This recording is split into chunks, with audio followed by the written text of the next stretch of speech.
when we move to an area, we've always taken the attitude of finding out what the building code says about how deep do you put your water and stuff like that. That building code will be based on what they consider to be a safe margin for your temperatures. That's not going to be the 100 or the 500-year freeze. Right. So we tend to go deeper than they require. So if it says 18 inches, we're probably going at least 2 feet, if not farther.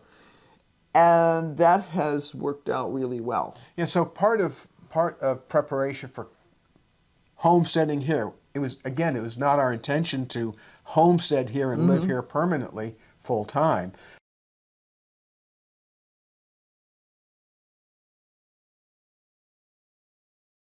Our goal in life was to make sure that both of our kids could cook and use a hammer and nails and screwdrivers and all that kind of basic stuff, because I never wanted my daughter to have to be dependent on any stupid male. And we didn't want our son to be dependent on any stupid female. I mean, the whole point was the independence concept. Or smart. It didn't matter, stupid or smart. But the whole point was that you don't want anybody to be putting up with crap from somebody. I know people who have, both male and female, who have put up with crap from a friend, spouse, live-in, whatever the heck you want to call them, because they couldn't do stuff on their own. They were just like, the typical, stereotypical woman of, oh, little old me, I just don't know what to do. And it's just like... You've never done that. Oh, Lord, no. I hated that. I went to school with a whole stack of women who did that.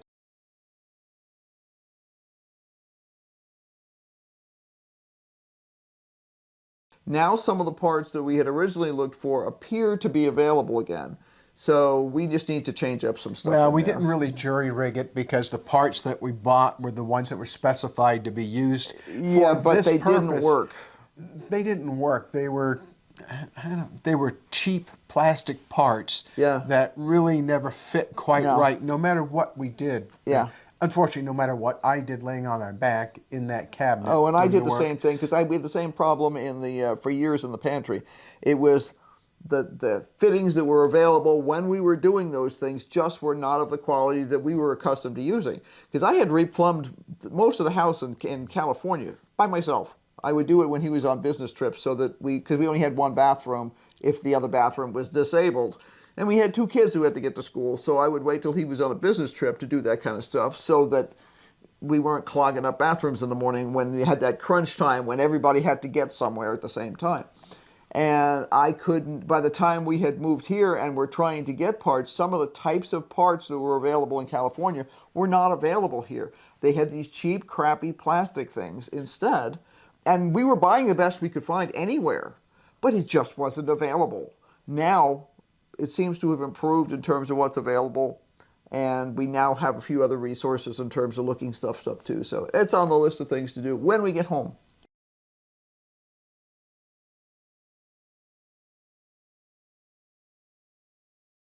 Yeah, we're going to be going on another business trip for Irene's business to sell more product. In fact, we're in the middle of getting the truck packed up. We're not going to be leaving for quite a while, but we want to have everything ready to go just in case we have a big storm coming in or something like that, because when you have a big rainstorm come in, you can end up with our main road coming in here being a disaster. Yeah. And for us, my preference is to always get the truck packed. When Henry was not home, the truck was packed a week before, because I didn't want to be doing heavy lifting right before I had to go sit in a truck and drive. And that was always my goal, was to have the vast majority of the stuff packed a week before. And then you had time to think about things. You had time to be going through, doing extra laundry, catching up with things, making sure the house is nice and clean, because it's lovely to come home to a clean house, and it really is not fun to come home to a dirty one. So, there were all those things like that I would just set up ahead of time. And we prefer to have the vast majority of the stuff is in right now.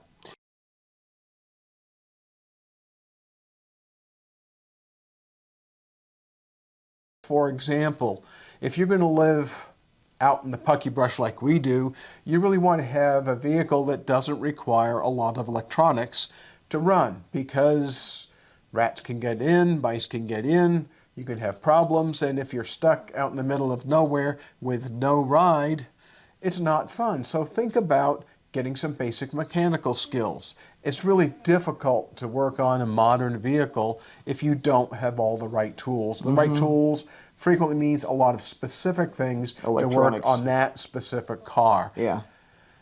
You know, can I work on the electronics for modern cars? Sure.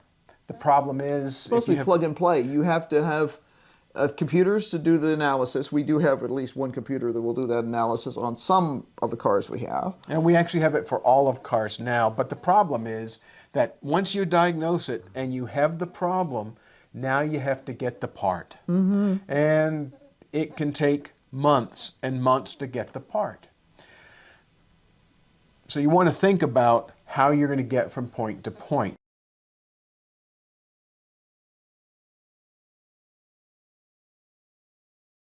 Well, we had also insisted, we have some other equipment that was supposed to be easily repairable. We hired somebody to repair some stuff. They took it apart and they left and disappeared. So I now am in the position of having to find all those pieces, figure out where they go, and put it back together in between everything else we have going on. Right. So, you know, again, what you want to do is you want to start gathering those skills now.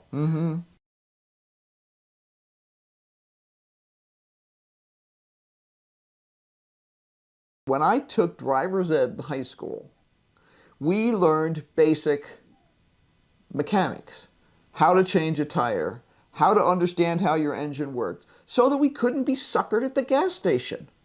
You know, that was in the old days when you actually had somebody at the gas station who could repair things. Yes, and who would top up your oil and But do all they those still things. wanted us to know enough that if someone said, well, ma'am, I think the flux capacitor on your nacelle over here is not working quite well on this engine, you'd know that they were shooting you, you know what, and it was time to go find another place to do your repairs. So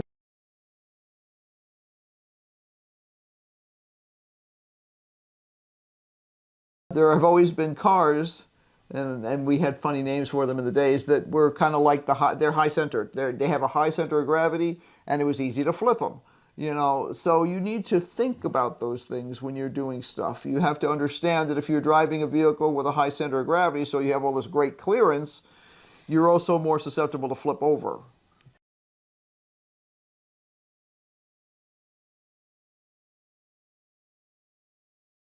You know, there have been dozens of times when you're working in the house, you're focused on something. Maybe you're sorting papers, or you're trying to get a small project done or whatever, and all of a sudden you get a weather alert that says you've got rain coming in 15 minutes, and you're like, what? And you look out the window and what you see is blue sky. What you're not seeing is the black sky over on the other side. So it can come in really fast and hot here. So there have been many times when I have jumped up and run around outside to make sure the electronics were put away, because maybe we were using a saw outside or something else. You have to be focused on this kind of stuff. And when we've been watching the whole thing happen in Florida, we're like, okay, first of all, they are getting very short notification. This is like 24 hours or less. And if you don't have a to-go bag so that you can literally just grab the things you need,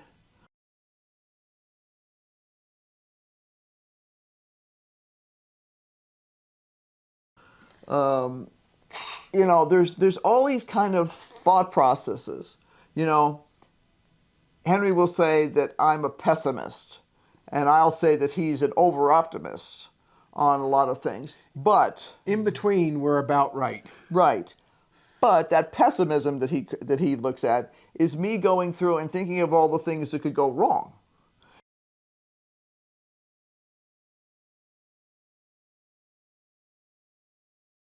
I watch people who have a long haul to the store pick up a part.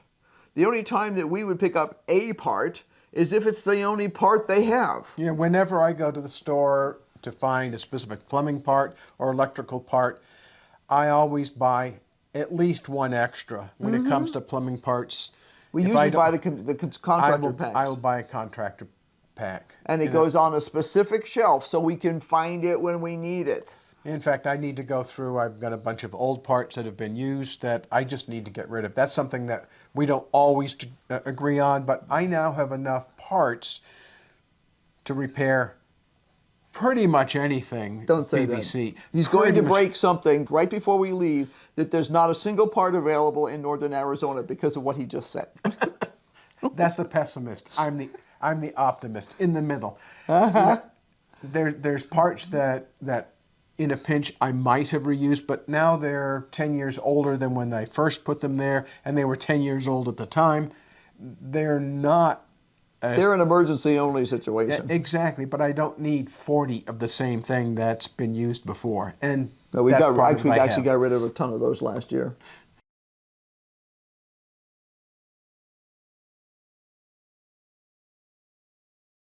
I mean, my idea of a good time is dropping off a car someplace and getting it back perfectly tuned with everything working and nothing broke. Yeah, my idea of a really good time is finding a mechanic who is honest, who can do the work, who will do the work, who won't cut corners, because pretty much no matter where I've taken a car in the past 20 years, there's always been a corner cut. Even if it goes to a high-quality dealership, there's always some mechanic who's trying to make it go faster. They want to get the work over with, and rather than doing it the right way, they'll do it an okay way. And then you know what? I have to end up fixing it. Yeah, well... And not in a good place, on the side of a road, in the middle of a street. It's just something that's just not fun. No. But you need to at least understand what's going on.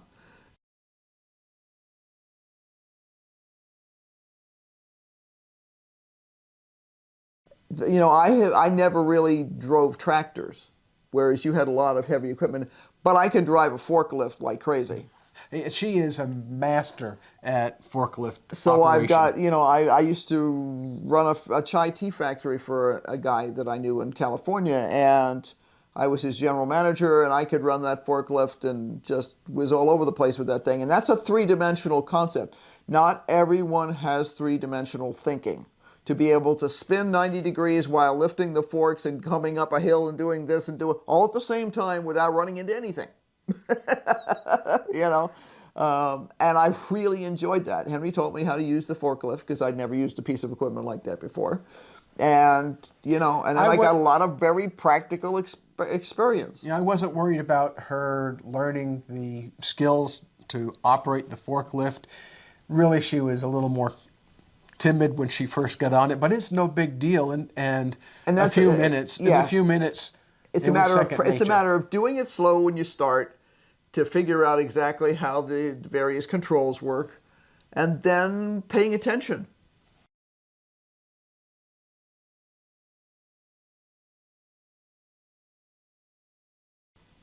YouTube is a great place to find good resources, but in order to sort the good from the bad, from the maybe okay, You have to have some knowledge. you have to. It's the only way to really make it work. There are some great resources. One of the things to keep in mind is that what might be a great resource today, next year or the year after, may no longer be that great resource because things may have changed. Exactly.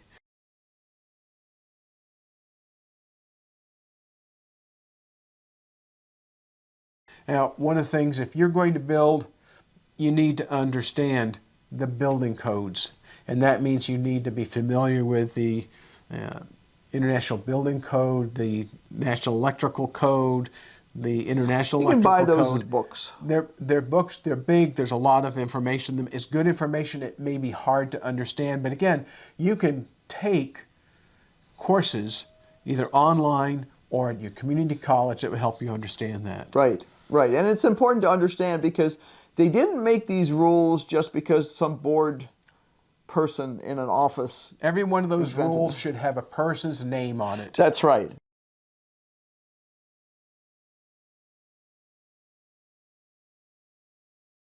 And it seems like the last year, everybody I know has had to get a new heater for the house, a new stove, a new refrigerator. You know, we had to replace our old freezer. And we do our regular maintenance on things, but there's some things that you're sitting there looking at going, how many more times am I going to repair this? I know the next time the washing machine breaks, we're going to have to replace it because they don't make the parts for it anymore. We found that out the last time. The guy was able to buy a used part to repair the washing machine. Yeah, could Irene have fixed that washing machine? Sure. Could I have fixed that washing machine? Sure. The problem is, well, not only we not want to, but the amount of time that we would spend to figure find it out. the problem and then find a part is a lot more time than we wanted to spend at that moment, and definitely more time than I'd want to spend now. So in that case, we bought expertise, we bought experience. Right. And that's one of the things you have to do all the time. You have to look at a situation dispassionately. You can't get your ego all wound up in it. You have to say, do I have the skill? Yes or no. And you have to be able to break it down and say yes or no. And if the answer is no, you don't have the skill, get somebody who does. If the answer is yes, you have the skill, do I have the time? Yes or no. Don't dither around in the middle. Say yes or no. Yeah. If you don't have the time, hire the expert. Now, if you're someplace where you can't get somebody to come out, you don't have a choice. And that's one of the problems with living out in the country.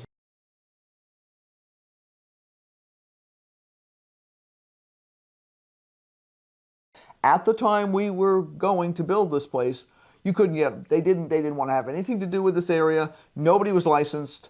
And you wind up being your own general. They didn't want to drive the distance. They'd have to drive 50 miles one way to come to the job site and 50 miles back. And what they could do is they could stay in those areas that were being built up and do all the work that they could ever want to do. Right, yeah, you watch them down in the big subdivisions down here that they're putting in, and they have teams of guys who go from house to house to house, and then somebody comes behind them and double checks. If they find any problem, they give them a sheet to go back out. House number 4, go fix this. House number 7, go fix that. And they just keep cycling through. It's extremely efficient, extremely efficient.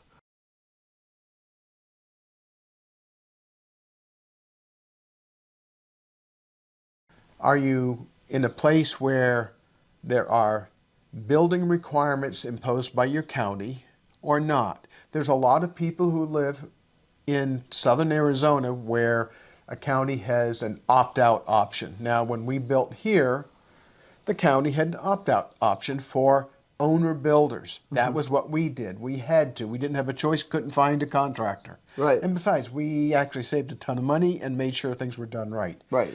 But if you live someplace like that, I will guarantee you that sometime sooner than you want, it's going to change. And so all of those opt-out programs are eventually going to go away.